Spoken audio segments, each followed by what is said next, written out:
unmute my mic. There we go. So we'll just we'll talk for a little bit, just casually, and then kind of intro the topic and jump into it. So what have you been doing today? What have I been doing today? Great question. Outreach is the number one answer to that. Obviously we had an A Star League this weekend, so you have that classic, hey, look at all the good stuff we did over the season push. So it's the reaching out to people, seeing how everyone's doing, reminding everyone that I'm still alive. Nice. That usual fun outreach. With like current partners? Yeah, with current partners, but also with new people. So it's always good to, it always sounds a little bad, but it's good to send kind of a message of, hey, this is kind of what you missed out on. So this is where you could have been. This is what you could have got. So when we get good viewership, it's always great to push that back out to people that kind of missed out this time around. So that's always fun. What about you? What have you been up to? What have I been doing? I am neck deep in a Excel document to try to help me better organize coaching our League of Legends team. An Excel document. Yes. I do love a good spreadsheet. It's been exciting. On spreadsheets. I spent about 12 hours yesterday doing stuff, and probably a couple more today. And then Tuesdays are NACE competition council meetings. So that's usually 2 hours of my time on Tuesdays. And between prep and the actual meeting. But yeah, prep is always the longest thing to deal with before a meeting. Especially if it's like a big thing, if it's like your big meeting of the week. Yeah, I always find myself spending longer prepping than I do actually talking in the call. I can see that. Like I can see that with the competition council. If I don't do prep work and have a well thought out agenda, our meetings used to be 2 hours every week, and now they're usually an hour 10 minutes. So it saves some time for everyone else if I do the prep work before. But obviously, when you're talking about partnerships and sponsorships, your prep work is much more in depth. It is, yeah, it is. You find yourself Googling the most random things about the person you're meeting, trying to find out, what they really like and what they really hate, so you make sure you don't offend them in the wrong way by saying something. Yeah, it's like a job interview. Like that's what I do for my job interviews. It really is. It really is. The amount of social digging we do in this role is crazy, really. Twitter's great for that. Facebook obviously is a whole different story, but Twitter is great to kind of find out what people want and what people are looking for in their own personal lives, because they tweet about sports teams, they'll tweet about shows, they'll tweet about movies, anything like that, and you can use any of that to really connect with the person better if you have those same similarities, which is great. Interesting. And how do you just kind of own up to the fact that you were creeping on them in those conversations? Like, I was looking, I was doing some research. Creeping. Yeah. I always say, I like being a very honest sales guy. Kind of being, hey, I'm obviously here to make money. That's my main goal. That's what I want to do. That's what I am doing. And part of that is getting to know the person. I was like, so when I was doing your research, I was like, I saw, you commented about Moon Knight. I was like, what did you think about episode 5? How did you think that went? Because, I'm a big Moon Knight fan, big Marvel fan. So whenever you meet people like that, it's great to hit it off with. I mean, one of my clients, him and I just talk about Elden Ring for a good 15 minutes at the start. That's then cool. We get on with what we need to talk about. That's awesome. And I mean, you did say, like, we were talking before this call, that sponsorships and partnerships are the same thing.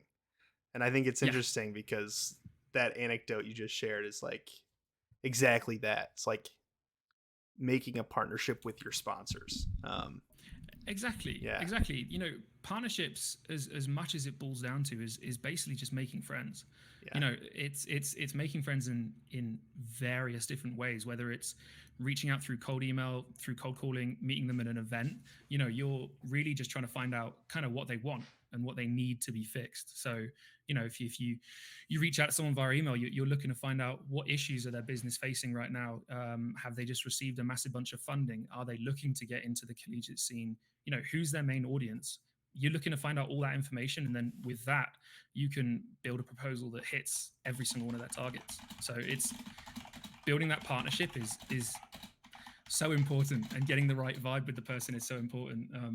And like we said before, partnerships and sponsorships they're basically the same thing. It's giving money to a company in return for something, whether it's that return is nothing, it's still technically something because they're getting the engagement through there. So it's interesting. There's always something, but well, since we've already jumped in, split. Yeah, exactly. But since we've already jumped into the business side of things, let's just intro it. Like, everybody, welcome. This is the Collegiate Esports Talk Show, and today we have an awesome guest that I'm gonna just let introduce himself because I know very little about you. Like, it was we've seen names on different things because I'm involved in NACE and you're in CSL, but beyond that, like, this is one of our first times talking, so yeah, it is. Yeah. I've seen you on Twitter a lot, and I was like, this guy knows what he's talking about. I was like, I need to talk with him and find sometimes out. I know. Yeah, I know. That's always the thing. Everyone's like, yeah, I'm an expert, but are they really all the time? We're not. I'm kidding. Yeah. So it's great to be here, mate. My name is Tom. For everyone that doesn't know, Tom Screech. Work over at CSL Esports. Originally from England, obviously with this accent, but I living over in Denver now in the US, which is great. I've been an esports fan since I was a kid. I used to skip school back when the European LCS was kicking off. And I used to go and watch Dragonborns with their very long hair. I can't remember if they had beards or not, in their terrible blue and orange jerseys, go up against CLG EU. And I was like, wow, this is incredible. This is amazing. And naturally, being back in, when was that? 2012, 2014. Yeah, 2014 when I went to university.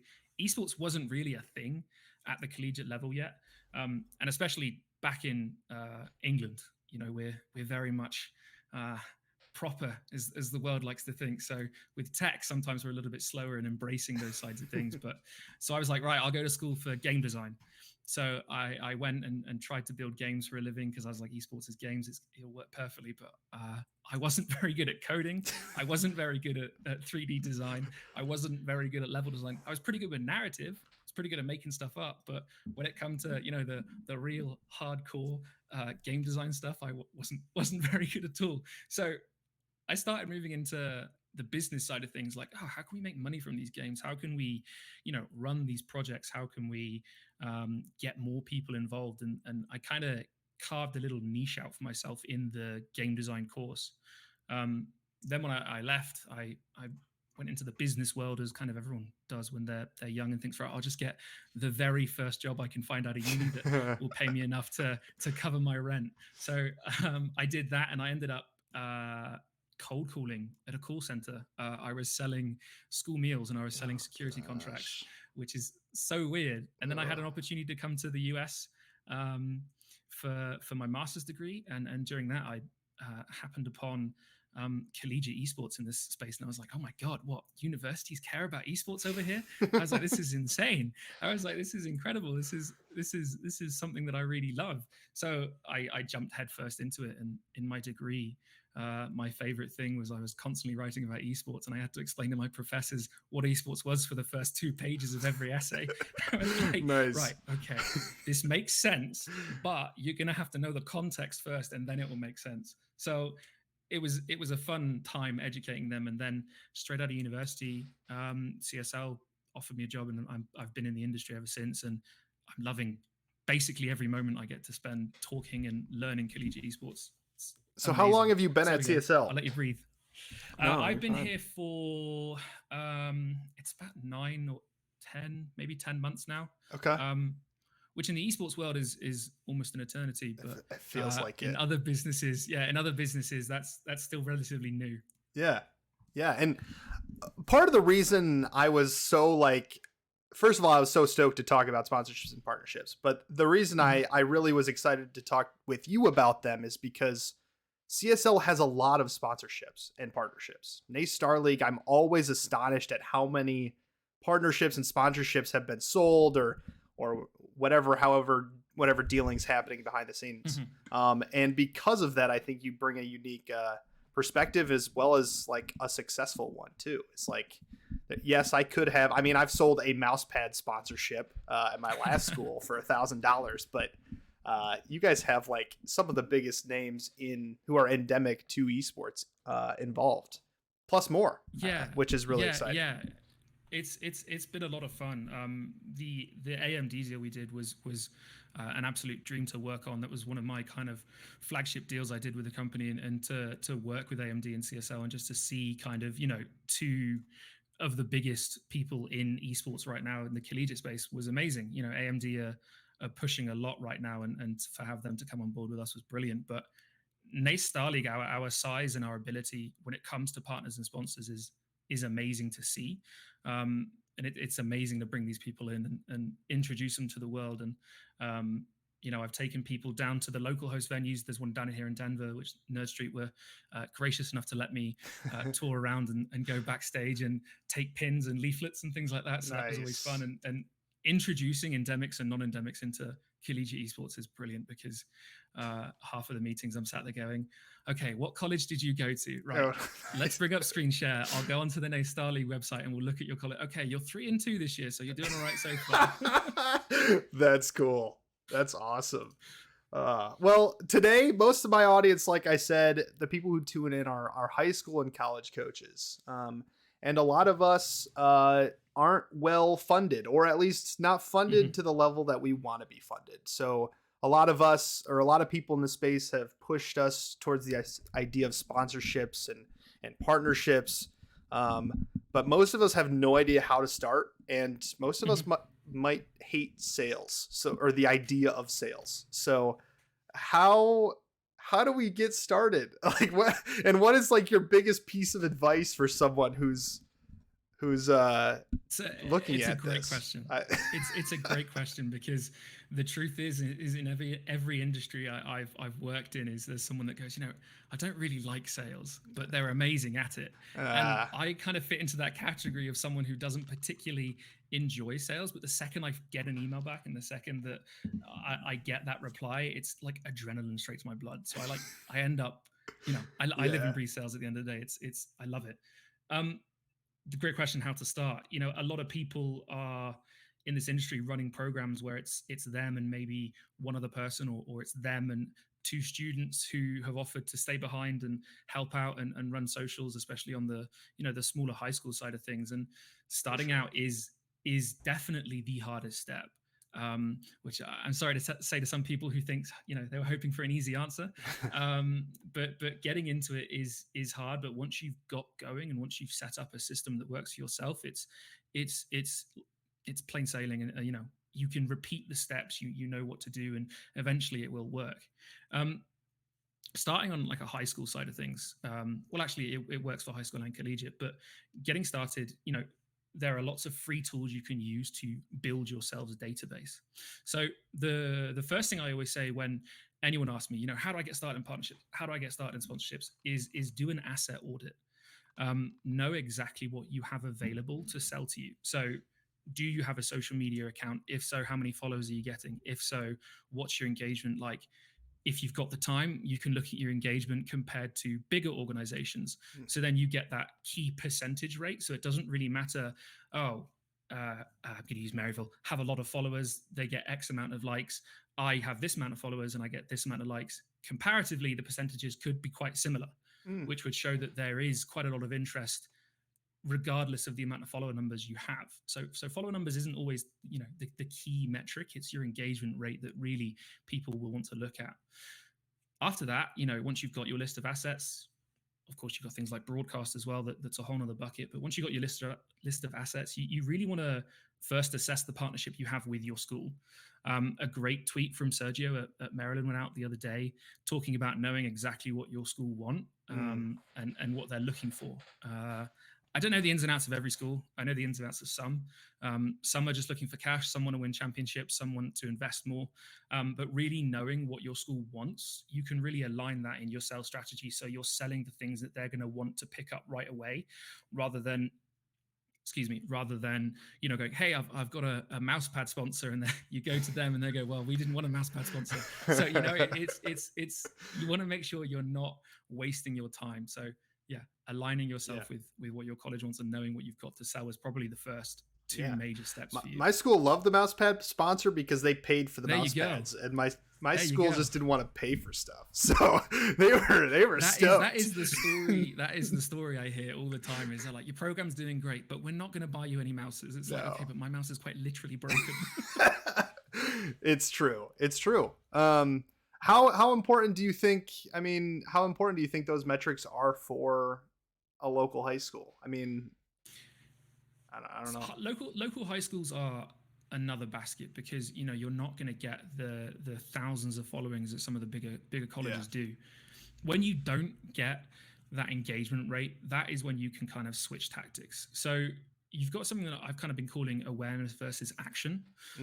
So action is really on the engagement side. That's, how many people will you get to like this? How many people do you think maybe can buy this? If you look at the awareness side of things, you're looking at, how many people will this make an impact on? Yeah. So, for example, if a company says, right, we're going to sponsor you for keyboards this year, but we want you to sell 15 keyboards to students, you have to sit there and think, can I actually sell 15 keyboards to students? Can I get 15 students to buy keyboards? Because if not, that sponsor's not going to want to come back. Yeah. If you can't do that, there's an option to flip it to say, hey, I can't sell you 15 keyboards, but what I can do is promise that you're making a difference and be that difference maker and get that awareness and kind of say to these people, I'm not going to get you sales, but you're going to be impacting the lives of esports in this high school. You're going to be making a difference. You're going to allow these kids to play the games, to go on to college and maybe go to pro, become an analyst, whatever they want to do. You're kind of giving them that ability to do that. And in that vein, that then changes the sponsors from these, huge worldwide companies to looking really locally, right? Mm-hmm. So if you've got a pizza shop that's just down the road from the school that the students walk past every day on their way home or on the way to the bus, you've got someone right there that you could possibly bring in for a small amount, for $1,000, $500, whatever they can afford, to help out the school's program. Maybe you create a small tournament to increase registration for your high school. Well, you can try and bring in a local pizza shop to supply pizzas, or give $1,000 to help bring in a TO. Look at things like, where did the parents work the most? If they're at garages, or maybe they're working for the local council or wherever they're doing that. If you can tie in that relationship with the client and say, hey, look, your kid playing at the school, there's a tournament going, we'd love for your company to be able to chuck $100 towards the prize pool, which will help us get more signups. Things like that can really be easy to action quick because it's local community. I mean, everyone loves a local community in the States. It's kind of beautiful. No, I can't say enough about local partnerships.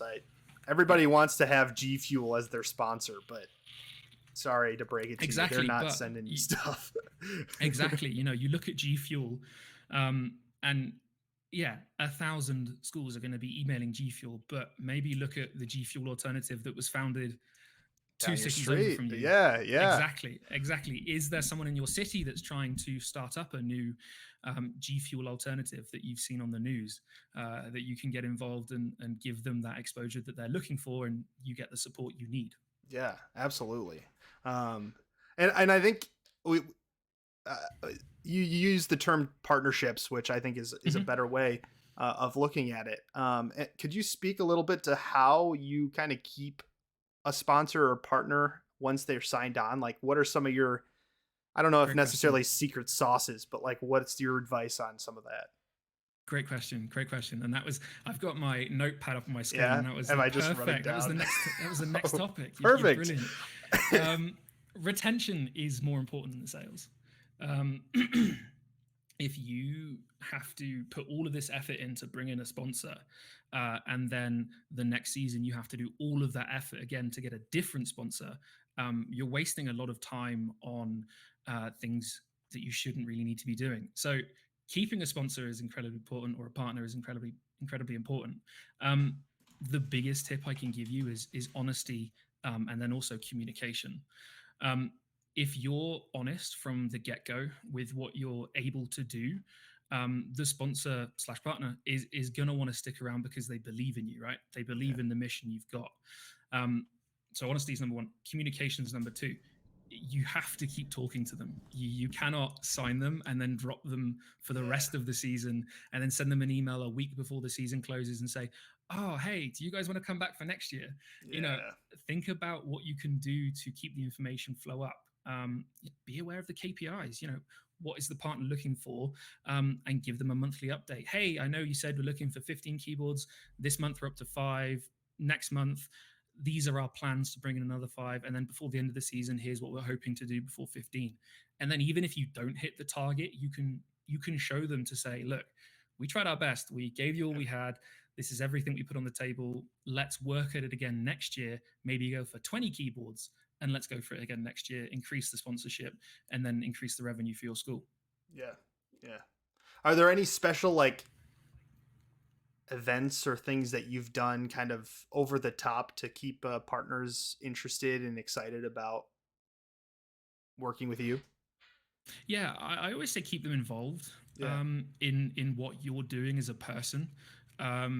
So, which sounds really silly, but it's get them involved in your life in a way where the first thing they do is they're asking you about your pets, and they want to know how the house move's going, and they want to know, what you've been up to this winter. Are you looking forward to the summer? Things like that can keep them really involved, because, you don't want to make these meetings that you have with these clients a drag on their day.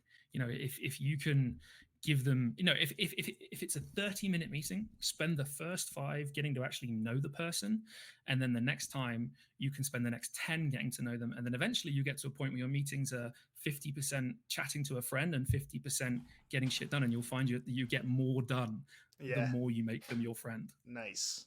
Yeah. If anyone in chat has questions, feel free to throw them in. I think a couple questions. Yeah. A couple things I wanted to kind of caveat from a school side and caution is that there's a couple things, especially if you're at a private school. Before you reach out to anyone, make sure that no one else on campus or in a different department already works with that company. That can leave a sour taste in the mouths of those on campus who are trying to maybe ask for more money already, or from the business who thinks they already gave to your school. I oftentimes tell high school coaches to look at the sponsors in your athletic department, and then talk with your athletic department to see if there's an opportunity to grow one of those sponsorships by extending their support to esports, and know which businesses they don't want you talking to because they already have their stuff in the works. I think that's one piece of advice that I could give. And then another one is just like you were saying, is local is the key. I know even from a nonprofit state high school league standpoint, they first, I know the Michigan folks started by trying to get with Microsoft and get a sponsorship, and they just got nothing. But then they found some local electronics supplier who bought their top sponsorship for $10,000 a year, and that I had never heard of them. But those types of local companies want to make an impact in their local community. And they're much more willing, I think, to kind of get behind what you're doing and support those local high schools and colleges. And totally agree. Yeah, my mousepad sponsorship was a local video game store. So there we go. I don't even know how that happened. I think I might have just reached out on Facebook and asked. But see, that's brilliant. Is reaching out like that is exactly how you do it. The second big question behind how I start is, how do I reach out to people? And honestly, LinkedIn, at the stage where you can't afford to invest in more sales navigator tools, LinkedIn is brilliant. Yeah. You can find anyone there to talk to and shoot them a DM. Back when I used to work for school meal providers, the weirdest thing was we did basically everything on LinkedIn. So all my messages were on LinkedIn.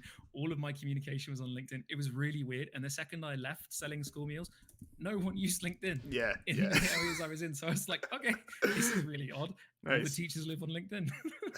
I like LinkedIn and hate it because I also get bombarded with salespeople. But I see those messages, so I guess they're effective. I don't respond, but I see them. That's the thing as well. Is the biggest thing with sales is you have to be okay with never getting a reply. Yeah. You can send 5 emails to someone. It doesn't mean they never open them. They may never reply, but there's still a chance they'll see the message, and it's still then built into their brain. You know, they'll be thinking, oh, I got that email from Tom at CSL. I'm not going to answer it, but hey, I've just seen a weird ad, or not a weird ad, I've just seen an ad for CSL on Twitter, or something like that. And then it builds that connection. I want to go on a point you mentioned about looking at who your school's already talking to. Yeah. There's an option there to bolt on to those sponsorships. Yeah. Something I'd love to see more is from the collegiate side mainly, and from the high school for more well-known high schools that maybe have their own athletic sponsors. I'm not sure how it works in this country. Yeah. My schools were never sponsored, so I don't know what it's like. But you know, you can see, you know, if your athletics director has a meeting coming up with a sponsor, you can say, hey, I'd love to get esports involved on that. Let me send you a couple slides of what we can do. Yeah. And, you know, can I join the conversation, or could you give me their contact information, and we can put a joint effort together? Because not only will it increase your program's kind of rep, but it also shows that, hey, esports is working with the rest of the school.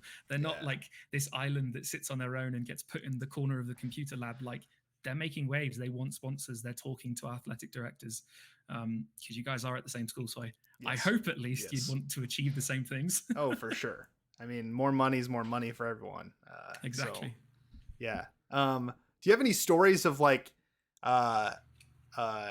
you don't name any companies, but any company that you've worked a ton to like prep for, and then like it fell through, or like it didn't renew even though everything went great?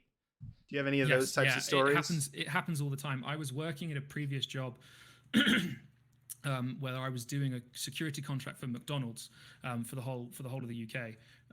It was a subcontract, so I can say the brand, but I can't say who the subcontract was. But I had spent 3 months working on a renewal. I had put decks together. You know, I was up till 11 at night making the changes they had requested, so on the 9 a.m. meeting I could present the right stuff.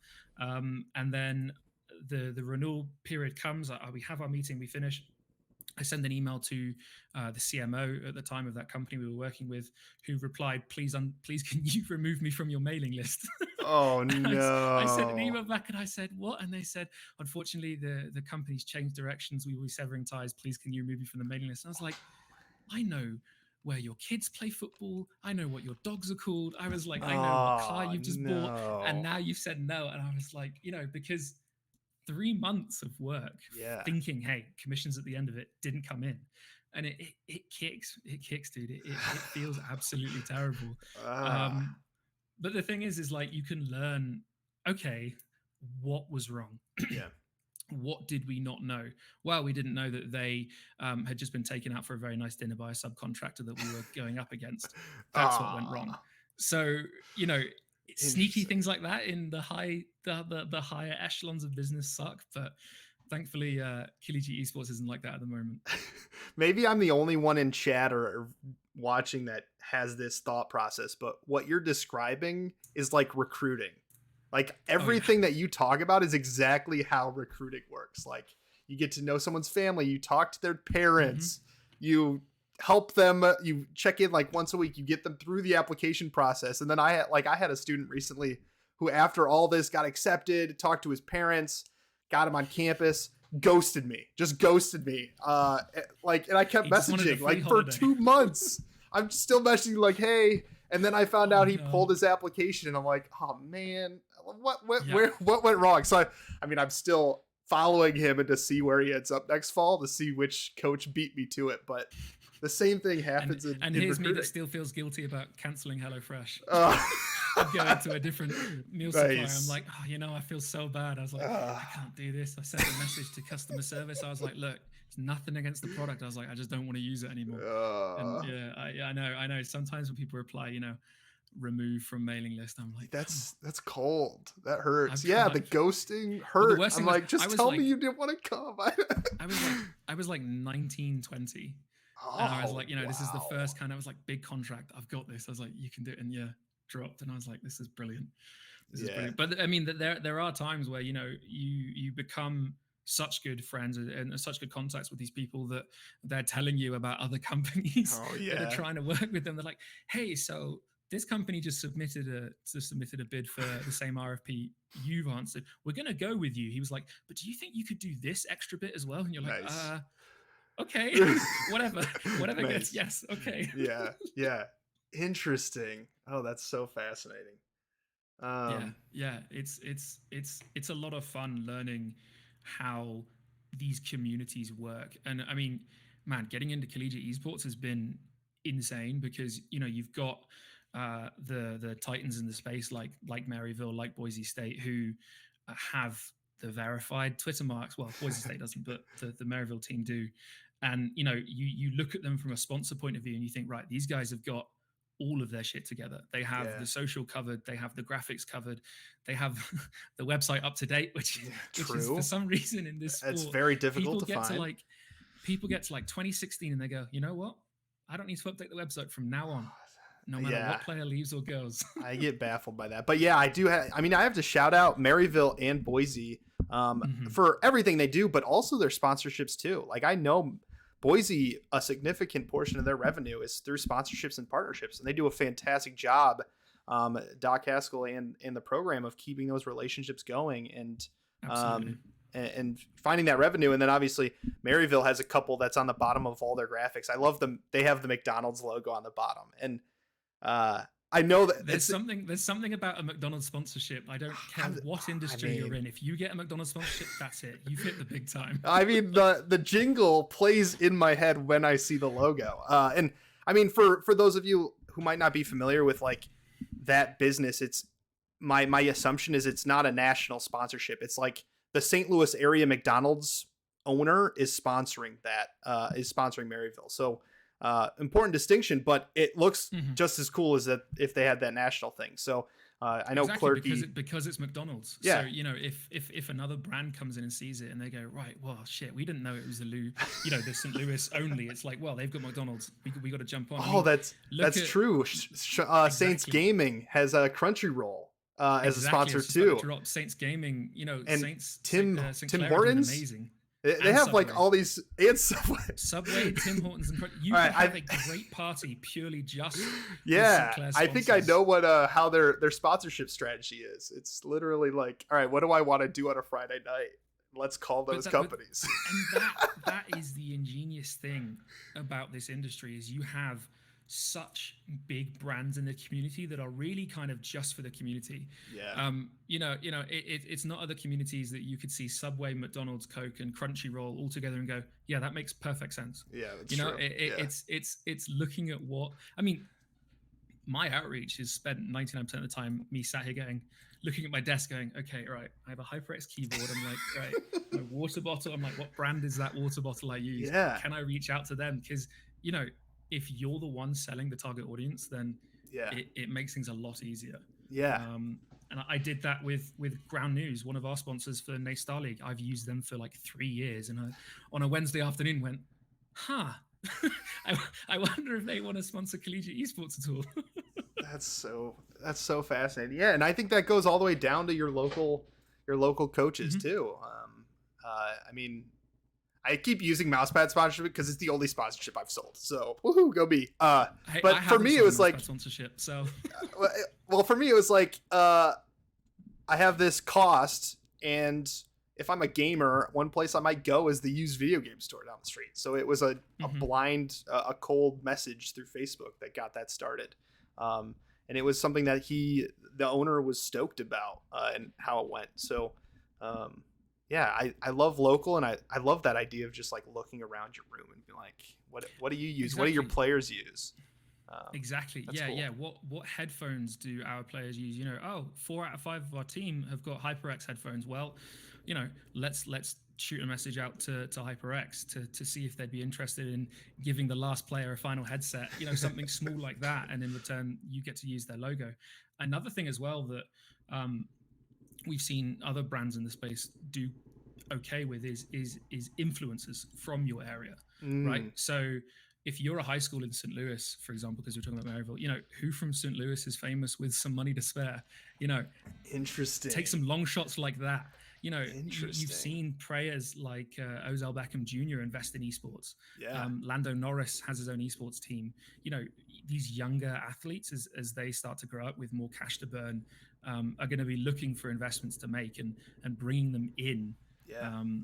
is amazing, not only for you but also for the community. Yeah, and I think for the coaches and directors in chat, whether at the high school or college level, we have a really cool, unique story to tell when it comes to being a nonprofit, oftentimes, and in providing opportunities for students in esports. And I think that narrative is so important. We might not have 500,000 followers on Twitter to sell to, but we have a really engaged group of students who want an opportunity, and someone can be a part of that. That's it. Yeah, that's it. And looking at if you're a collegiate program, looking at what opportunities you can give high school students, and then also who would be interested in putting some money towards that. Do you have a situation where you bring in a local high school team to sub in a non-affiliated tournament where you can have someone say, hey, here's a chance to build a unique activation where we call it long shot. The local high school the local high school team is going to sub in for us, one player at a time, and we see how well they do against a collegiate team. And this is your opportunity to be there because it's going to be a showcase event. The really cool thing I love about collegiate esports when it comes to partnerships is there is so much untouched ground in possibility for activations because it's so young, right? Yeah. The NFL's been going for 100 years. The NBA's on its 75th season. They've had so much time to evolve their partnerships and evolve their activations that they kind of got it down to like a science right now. But there's always a team that comes out with this really unique thing and you're like, wow, that's cool. Yeah. And then suddenly you see all the other teams will pick it up. And esports can do that too. Bringing in stat moments is not really done that far yet. Looking at more player interviews, looking at, I just replied to a tweet from Space Ghost saying, I'd love to see more women at the CLOL finals, but also let's bring a student caster in. If you were running a tournament, there's an opportunity to get a really unique activation partnered because no one else is going to be doing it. Yeah. At the moment, at least, until it works, and then everyone does it. Yeah. And you talk about, you talked about the stat thing. I think again, Boise does a pretty good job with, I think like Doc's Keys to the Game, sponsored by whatever company sponsoring it, if it's the Idaho National Guard or the local credit union. They do a really good at job. Guard, that's a local sponsor. It's not a national one, and that's still is incredibly important for them.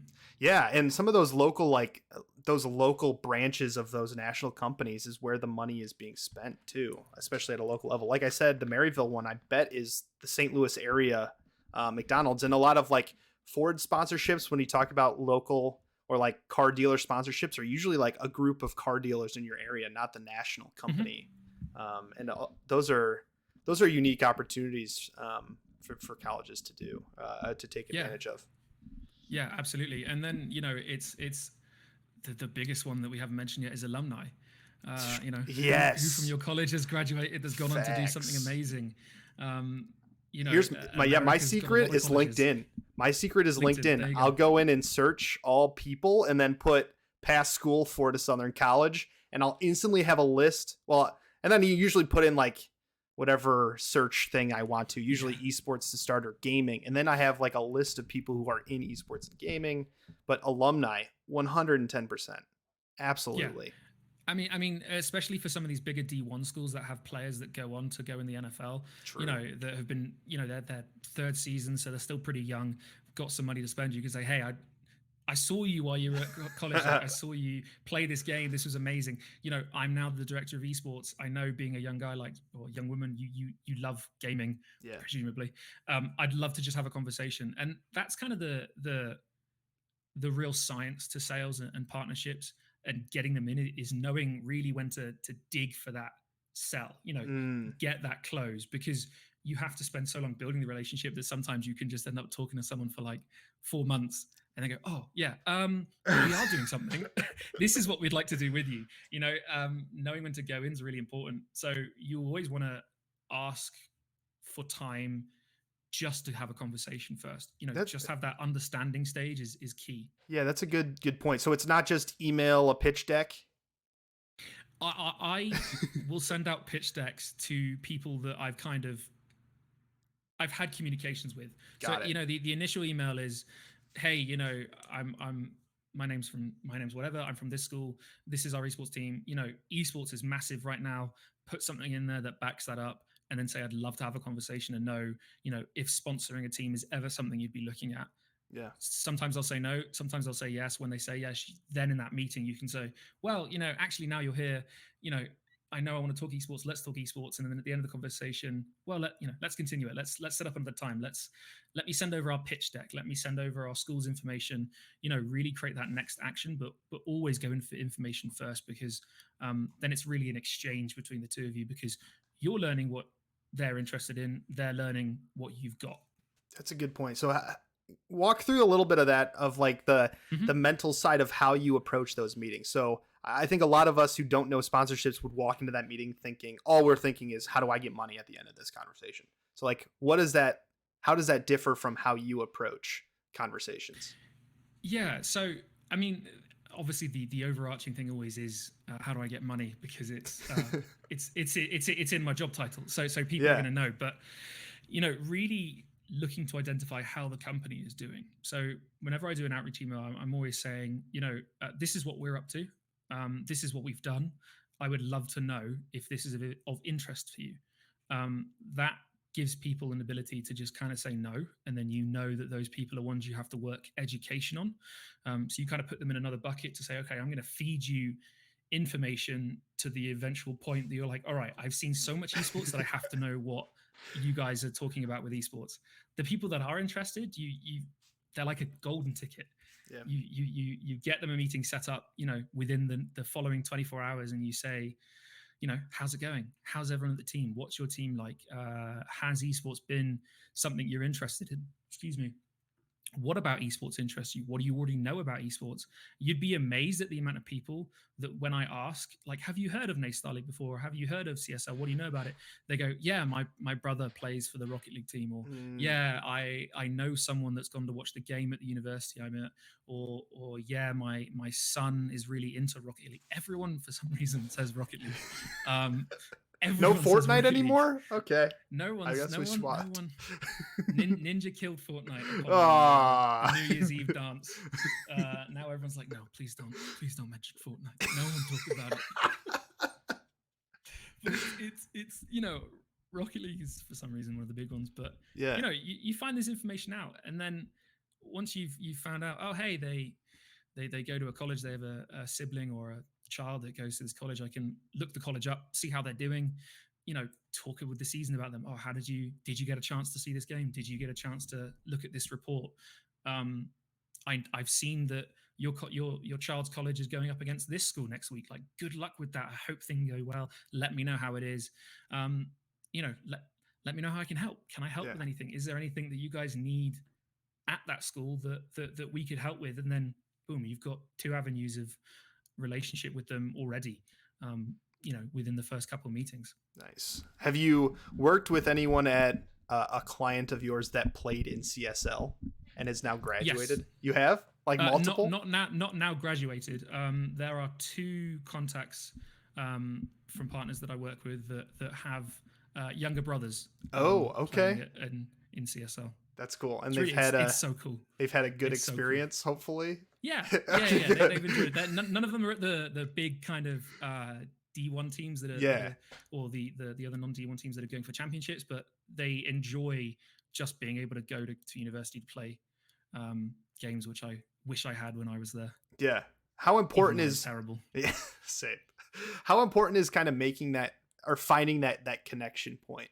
Like finding out that person's brother is playing CSL. Like how important is something like that? It's super important, but it's a real thin line, right? Yeah. So, there's a very thin line between getting the deal done and researching your client well to, ending up on Criminal Minds looking like a stalker. So, you have to make sure that you're not, saying things like, wow, I saw the bouquet of flowers your mother got on Facebook from her church this Sunday. That was amazing. Those pagodias. Like you don't want to say that stuff, but you can say things that are public. Yeah. Publicly on the profile. They like motor racing. Good. I love motor racing. I can talk about it. Dropping college names that they go to as well is really key. Like I've said, because everyone in this country loves to say what college they're from.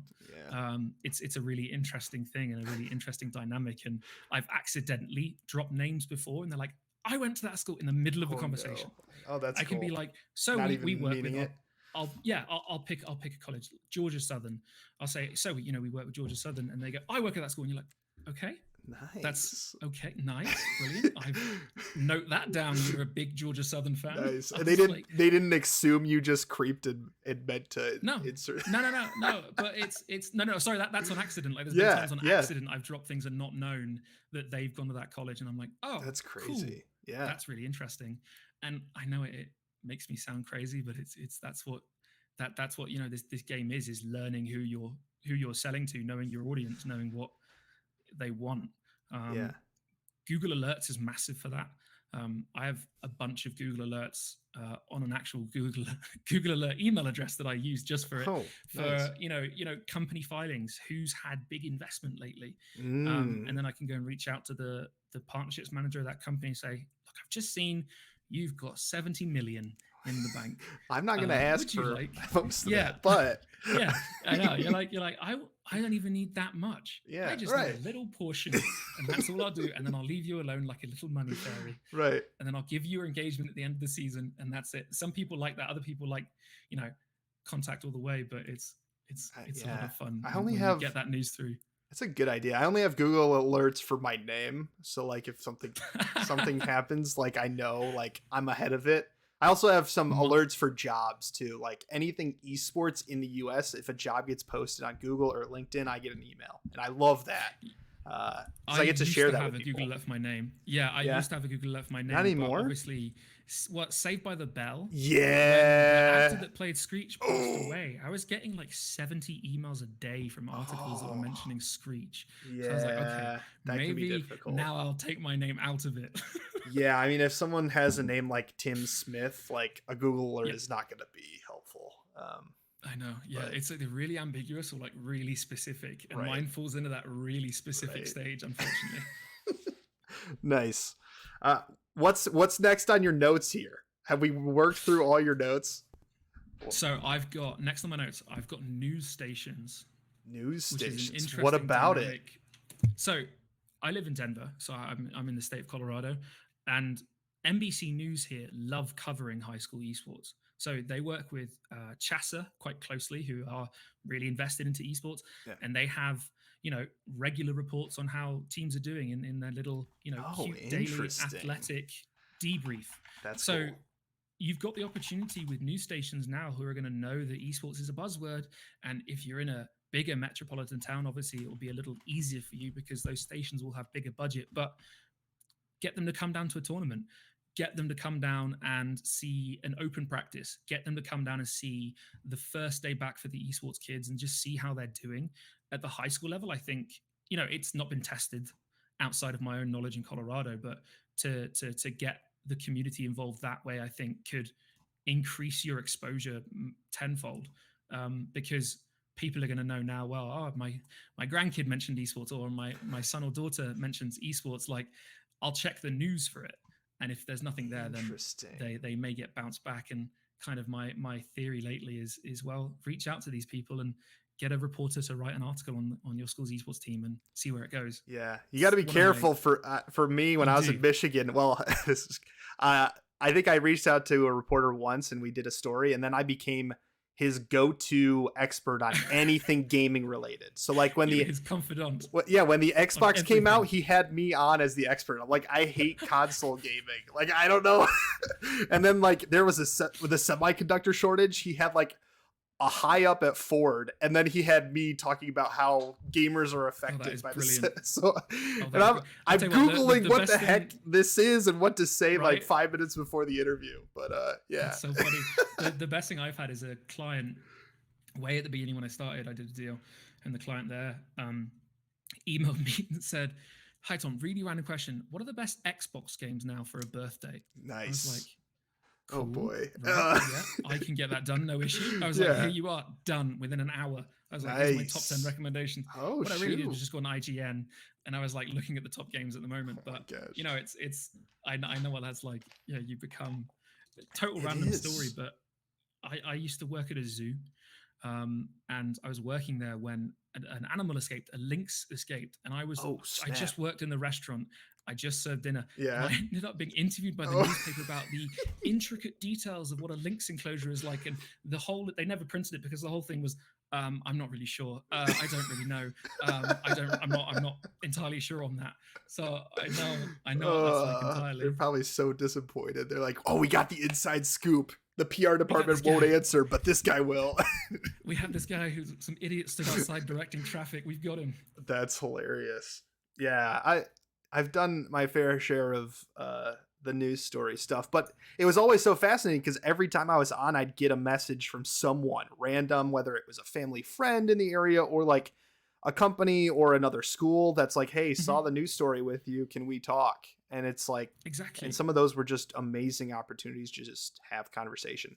And on a slow news day, reporters are looking for stuff. I mean, you will probably find a lot of local reporters on Twitter saying, would love to know more about local esports in the town. Like, send me a message if you know anything, or just send them a message on Twitter. I mean, we're really lucky that esports seems to be doing really well. Scholastic Esports seems to be doing really well on Twitter. Yeah.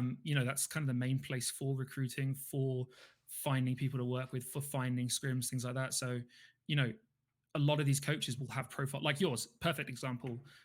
Brilliant profile built up. If you reached out to a journalist, you've already skipped a lot of the questions of who is this guy? Is he official? Is he trustworthy? Yeah.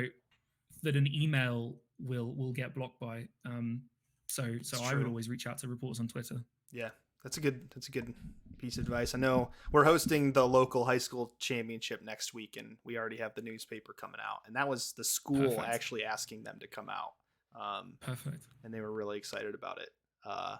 But I mean, talking about newspapers and local news, another good piece of advice might be to open up your local newspaper and go look for the ads and see what companies are spending ads locally 100%. In antiquated advertising methods, or like who's running ads on your local news station, and do you have a contact to those companies, because those companies are probably spending a lot more money than what you're going to ask for to advertise, and you have an opportunity.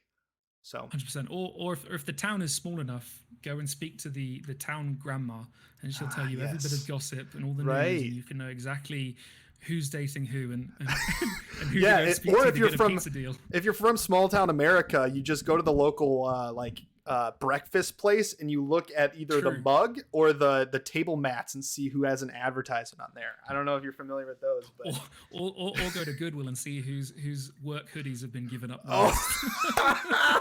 That is deep. That actually isn't a bad idea either. You're like, okay, there's 12 landscaping company hoodies here. I'm going to reach out to all of them. This is good branding. They even have their phone number on these sweatshirts. Perfect. There you go. You don't even need to use the internet. That's awesome. All right, what's the next thing on your notes? What do you got? So I've got. So one of the biggest things is comparisons, right? So like I said, with the NBA and NFL, but Collegiate Esports, Scholastic Esports is in a good space because we have the pro teams doing a lot of our A/B testing for us. Yeah, for sure. We have a lot of the pro teams that will go out and try something totally new, and it may not work. And that gives you an opportunity to see what they did wrong. Because you have to remember the pro teams, yes, have more experience than the players, but the staff may be tenured just as long as you are in marketing. Yeah. I know you yourself have a master's degree in marketing, so you've got a good advantage when it comes to thinking of marketing over other colleges, because you've already got that experience. So what are the pro teams doing that maybe don't have master's degrees in marketing, and how can you make that better? Because you've seen that gap analysis, but also what have they done that worked really, really well, and how can you scale that down to your level? So you might not be needing to do a watch party in Times Square, but you can do a watch party in your computer science lab, or you can do a watch party in your auditorium, because they seem to be working really well. Same with jerseys, a yearly regular jersey release where you do a hype video with the students. You do like a media day, bring the kids in, get the photos taken. That works for pro teams. So it's going to eventually work down in collegiate, because everyone ends up following that. It's the same back home in England with local football teams is they all end up copying what the pro teams do because they want to get there at some point. Yeah. Twitter is probably like the best example. If your team doesn't have a Twitter, go and make one right now and start tweeting about your season, about the players, build profiles. One of the biggest things I've seen online lately is kind of the discussion around, are you working for the company or are you really kind of a storyteller when it comes to casting? And you can definitely replicate those storylines at your own level. Reaching out to rival high schools, seeing if they've got a high team and getting a 1v1 set up and tweeting about it and getting broadcast about it. And, building those storylines will be incredibly valuable after a while. It's not an immediate impact, but it's certainly one that will be here for a long time. Yeah.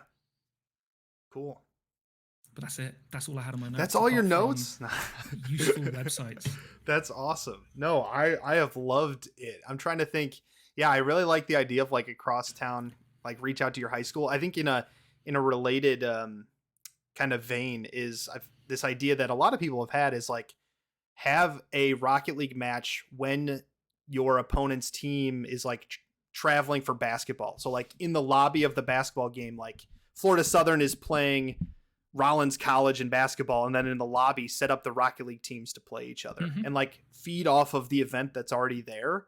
And you might find out that like there's a reporter who's there for the basketball game, but is like, wait, what is this? And does a story. Or there's a sponsor of the basketball team or a supporter of the basketball team who like stops by and is like, hey, what's this? And then they watch you stomp the opponent in Rocket League and they get all hyped. I think there's an opportunity there. There is. I can't remember who did it. There was a conference that was headquartered out on the East Coast, but I haven't heard news. I can't remember the name. I've not seen them in ages, but they copied the D1 football schedule for esports. That was kind of their thing. Okay. I can't remember who. That sounds familiar. Yeah, right. They had like Clemson in. They had some of the real big teams in, and they copied it. But I think it only lasted for around a season. But it would have been really cool to see fleshed out further, like you were saying. Yeah, Atmosphere in the chat says Boise does something like that. I think they do. I think they play Rocket League against the team that their football team's playing with that weekend. I think that's a really cool opportunity. I think the next step is like, how do you get your match at the football game and start engaging with the audience of the football and kind of feed off of it more. And that kind of takes you in another topic of the partnership. Like I mentioned at the start, creating a partnership with your school. Yeah. So as much relationship building, sorry, I hit the mic there. As much relationship building as you're doing outside, bringing external partners in, look at like, become best mates with the head coach of the football team. And then maybe at halftime, you can get Rocket League up on the Jumbotron, things like that. Yeah. Obviously that's really far-fetched. It's just an idea from the top of my head, but Florida State had their Rocket League team a match on the big screen of their like during a basketball game. And my thought is like, how many people do you think are like 55 and staring at that? Like, what the heck is this? But they have the ability to sponsor something like that. And maybe they're interested. Yeah. I think that my grandparents think I just make video games. Yeah, I don't have the heart to sit and explain the whole complex of esports to you. How many times does do your grandparents like see a news article and then call you or clip it out of the newspaper and send it to you and like, hey, look, esports was in the news today. Which is the best thing because of course I live almost 4,500 miles away from my family, so they will send me news articles about like. So my family live in Devon, so they'll send me like Devon City Council plans for esports like tournament with local secondary schools, and I'm like, brilliant. So cool. Like, you sent me that at 2 a.m. and I didn't read it until the morning, and now it's too late. So, but I know they're like the second they see game or like my hometown has become quite a little hub for like VR. So they'll see like a VR article, and then I'll get a VR article emailed to me at 3 a.m. What do you think about this? Nice. Like I don't know. I can't use VR. I wear glasses. Like no clue. But I appreciate the enthusiasm here. Yeah, I feel like that happens more often than not. Is like someone I have a couple of people who follow me on Twitter who like anytime esports is in the news ever, they'll send it to me and like, hey, have you seen this? I'm like, yeah, I did. Or no, I haven't. Thank you for sending it to me. And like that's the only time we ever talk is like anytime esports is in the news. And I don't even think they want my thoughts. They're just like, hey, look, let's connect. It's even worse because I'm the tech guy of my family, so I'm like fixing fire sticks And I'm like, come on, like you can do this yourself. And they're like, yes, but you know tech. I'm like, no, I can't code. I know how to restart things, and that's all I can do. Yeah. Oh my gosh. Oh. All right. So, top 2 pieces of advice for a coach or director or yes, at the high school or college level. Remember that they're probably overwhelmed. Like, what's your advice? Number one is when you have the opportunity, because I know how hard you guys and girls and everyone else works in this space, know what you have available to sell is your number one thing. If you do the hard work right at the beginning, that document will carry you through, and it can be as simple as a spreadsheet, right? Yeah. So you start with socials, you put your Twitter followers at the moment, follower gain, engagement rate. That's all you really need. Facebook, same thing. And then you go through broadcast, right? And you look at, have I got any players that are streaming? High school level, maybe not appropriate, but as you get into collegiate, do I have any players that stream? Are their streams appropriate to represent the school on a main broadcast? Which is another great question. Can I place logo placements there? Same for the Twitter. Can I place logo placements there? Can I build a different esports standalone website that is maybe not hosted on the college athletics or not hosted under student life?